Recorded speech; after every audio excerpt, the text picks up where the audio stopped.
All right, here are the notes for human population. This is chapter 7. Again, if you miss something, you can always stop the video, go back, re-listen to it. Here we go.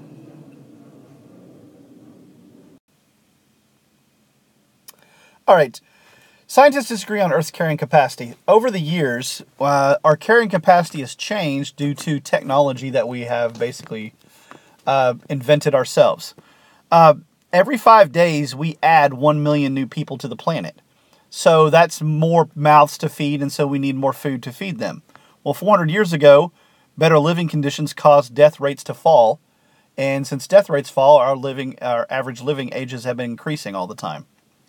Will humans ever get to the carrying capacity? Every time we think we're going to get to the carrying capacity, we come up with some new technology that breaks us through and pushes that carrying capacity out further and further and further.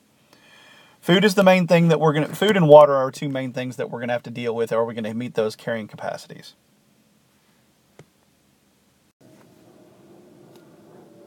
Here's a couple models of graphs showing theoretical models of food supply and population.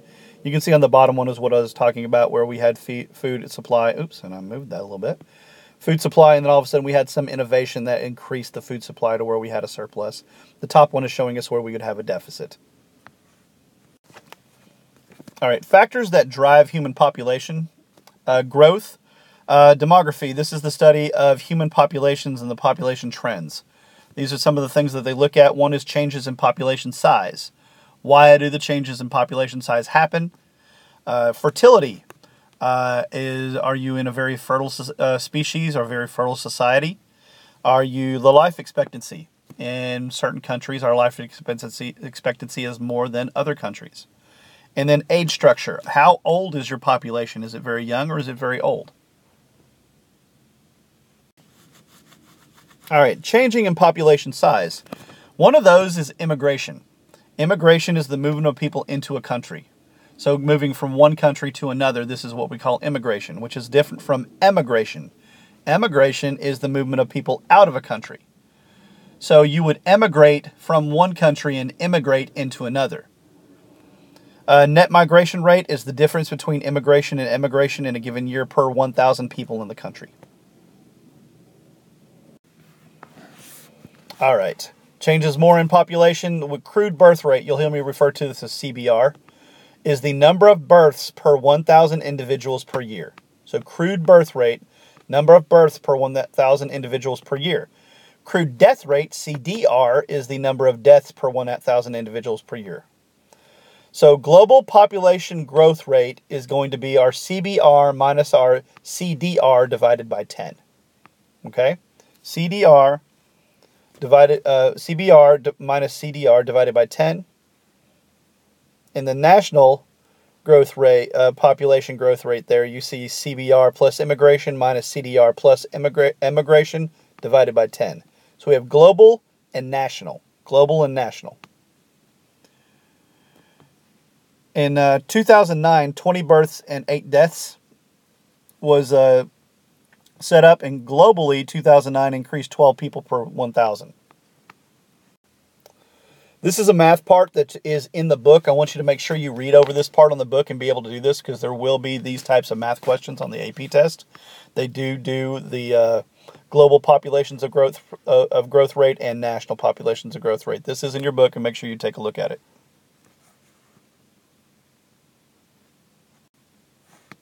There is something called the rule of 70 of doubling time, which is equal to 70 divided by the growth rate. So 70 divided by the growth rate is called our doubling time.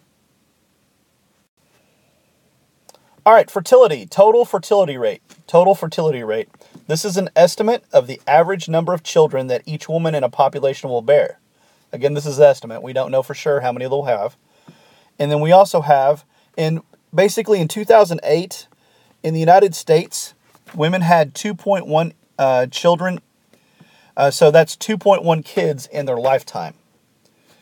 So if you think about that, if you're talking about 2.1 kids per woman, and we're calling a household a man and a woman, so basically we are at a point where we are stagnant, where we are basically just replacing mother and father when we have our children. We are not actually growing our population by births. Replacement level fertility, the total fertility rate required to offset the average number of deaths in a population for the current population size to remain stable. This also takes into account prenatal and productivity mortality rates before the kids come to childbearing age. Depending on the country you live in, many families have lots of children because the mortality rate of children is very high. So developed countries, countries with relatively high levels of industrialization and income, have very low rates. They're the ones that are going to be around 2.1. They're just replacing the parents, where developing countries, countries with relatively low levels of industrialization income of less than $3 per person per day, they usually have high birth rates, high fertility rates, because of the mortality rate of children in most of those countries. All right, life expectancy. This is the average number of years that an infant born in a particular year in a particular country can be expected to live given the current age, lifespan, and death rate of that country. So looking at life expectancy in 2008 globally, if we looked globally in 2008, globally it was 69 years. 69 years old, where men were 67 years old and women were 70 years old. In the U.S., if we just looked at the U.S. in 2008, it was 78 years old, with men being 75 and women being 81. All right, more with life expectancy. We're going to look at infant mortality rate. This is the number of deaths of children under 1 year of age per 1,000 live births. And then you have child mortality rate, which is the number of deaths of children under 5 per 1,000 live births. We can make predictions on these categories. In 2009, the infant mortality rate was 46. In the U.S., that was globally is 46. In the U.S., it was 6.6. The big thing that helps with this is prenatal care. Many developing countries do not have prenatal care, where in your developed countries, you're pretty much guaranteed to have prenatal care or the availability of prenatal care. Another one was looking at Liberia in 2009, had a mortality rate, infant mortality rate, or child mortality rate of 99. Other things to consider in life expectancy is ages and disease. Older ages need to be taken into account for countries that people live longer. Like in the U.S., our CDR was 8, but we have 13% of our population over the age of 65, where in Mexico, the CDR is 5, and only 5% of the population is over 65. Disease, the number 2 killer worldwide effect is heart disease. It used to be tuberculosis and malaria, but we actually found ways to help cure that, but heart disease is one of the things we bring on ourselves. Now, recently, HIV has popped up and has been a very big topic, and it comes up on the AP test a lot. From 1990 to 2007, 22 million deaths have come through HIV. It disrupts birth rates. There are several countries that have very low birth rates now because of the number of people that were of childbearing age who have died of HIV. And Lesotho, Africa, 23% of the population is HIV positive. In 1995, their life expectancy was 65. As of 2009, it was 40. In 2009, 44 million people had HIV, 22 million in sub-Saharan Africa. Peak deaths from AIDS happened in 2005, were 2.1 million, and it's been declining ever since then. Age structure diagrams. I think you've probably seen these before. These are population pyramids, visual representations of age structures within a country for males and females. Figures in 7.8, and we're going to talk more about these in a minute. All right, you've got 4 different population pyramids here. You have one for rapid growth, which would be the India model. The next one is the United States, which is stable, where we remember we said we were at 2.1 births, so we're basically stable. The next one we have is declining. That's going to be Germany. Germany is declining. Much of Europe's populations are declining along with Japan. And then population control, you're looking at China in the last one. This is a population control. It's causing a decline. There's a thing we call population momentum. It takes time for populations to change. China had the one birth policy instituted back in the 70s, and it took many, many generations before it actually showed the decline. Immigration is something else you need to look at this part. Net migration rate is the difference between immigration and emigration per 1,000 people. Basically, 1 million people immigrate to the U.S. yearly, and a very small number emigrate. So we have 3.3 immigrants per 1,000 people. So basically, we are not growing in size because of births. We're actually growing in size because of immigration in the United States. Also, this is another math part that you need to look at in your book for calculating population growth. Net migration rate is equal to the number of immigrants divided by the number of the population. This is going to be found in your book in the doubling time, so make sure you look in the book for this section to look at the math. And if you've got questions later on, you can email me if you need to.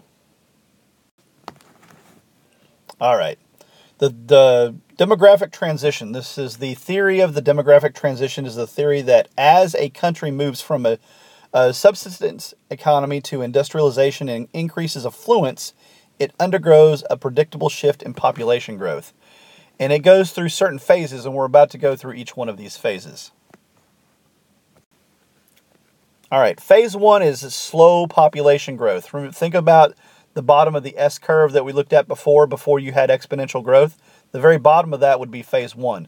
Slow population growth because there are high birth rates and high death rates, which offset each other. Phase 2 is rapid population growth of the S curve, because birth rates remain high, but death rates decline due to better sanitation, clean drinking water, increased access to food and good, and access to health care. Phase 3, then, is stable population growth as the economy and educational systems improve and people have fewer children. 4, declining population growth because the relatively high level of affluence in economic development encourage women to delay having children. So you see, this is countries go into each one of these phases. And each one of these phases, if you're a developing country, you start out in phase 1, and then you'll move into phase 2, phase 3, and phase 4. Well, right now, the United States kind of is in phase 3, maybe moving towards phase 4, where most of Europe is in phase 4, and Japan is in phase 4, where they're starting to decline.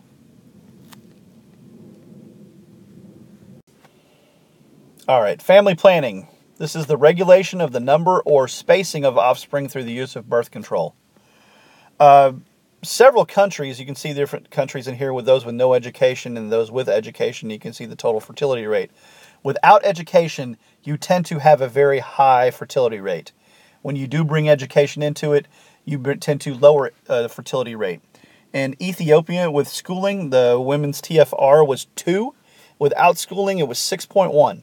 That's quite a bit. Of knowing, because a lot of this is promoting condoms and education and making sure that they understand where babies come from and how all that works, and make sure that they know the consequences of their actions.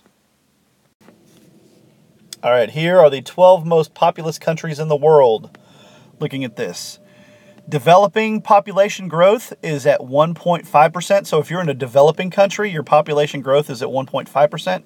If you're in a developed country, it's only 0.2% per year. Much less. So 1/5 of the population lives in developed countries, but consume half of the world's energy. Global average footprint of 2.7 hectares per person. The U.S. has 9, Haiti has 0.5, China is 1.8. So persons in the U.S. has 5 times the footprint of some person living in China, and 18 times that of someone living in Haiti. Here's a chart looking at the relationship between economic development and the population growth rate for developing nations. So we have year on the bottom and human population size in billions. We already know probably that India and China are 2 largest nations. China is actually losing people because of their study that they did with making sure that one birth rate, they're laxing up on that now. But they are still, a lot of families are still practicing it because of the population that they have there. Most of the population lives on the eastern coast of China. And then you have African continent developing, other developing countries, and you look at the bottom there, that's where all the developed countries are, where you're looking at population. So more people are living in the developing countries than you have in the developed country. And here is ecological footprints, the thing we call affluence. Affluence is having a lot of wealth, such as money, goods, and property. Most of the time, you're going to find this in developed countries, not in developing countries.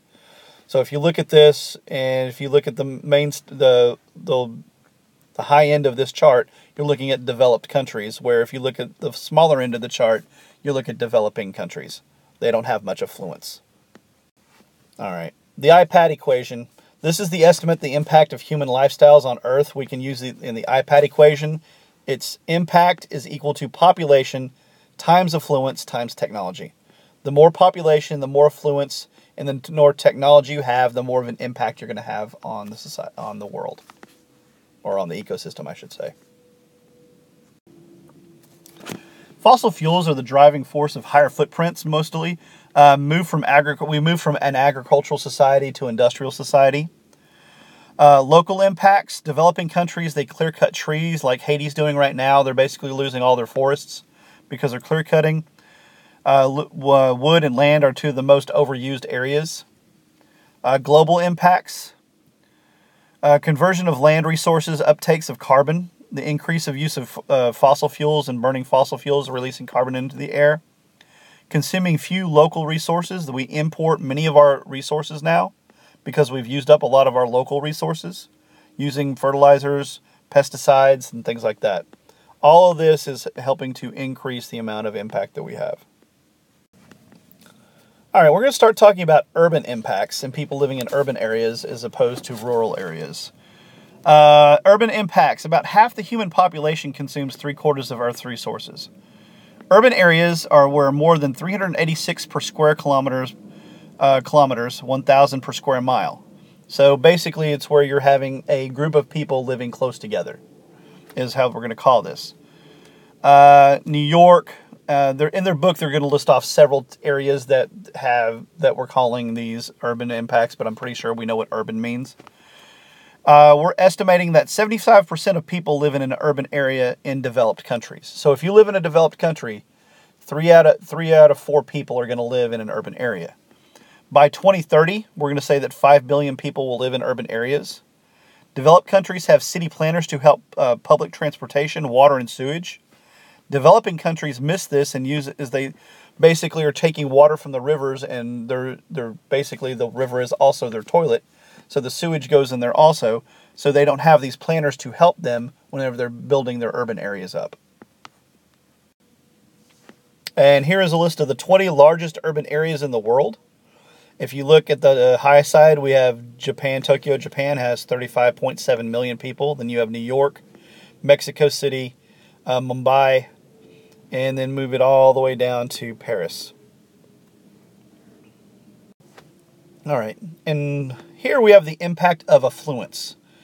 If you've had your economics yet, you've talked about gross domestic product, the GDP, the value of all the products and services produced in a year in that country. GDP is made of consumer spending, investments, government spending, and exports minus imports. A country's GDP often correlates with its pollution levels. The more industrialized you become, the more developed you become, the more of an impact you have on the world. In your GDP, as your GDP goes up, your impact and your footprint go up also. Is this sustainable for development? For sustainability, we basically need to slow down resource consumption. We need to use more recycled products. We need to have changes made to help some populations and not hurt others. Access to food, access to water, access to housing. And can improve people's standard of living using sustainable practices. People aren't going to cut back on what they use unless it's easy to do also.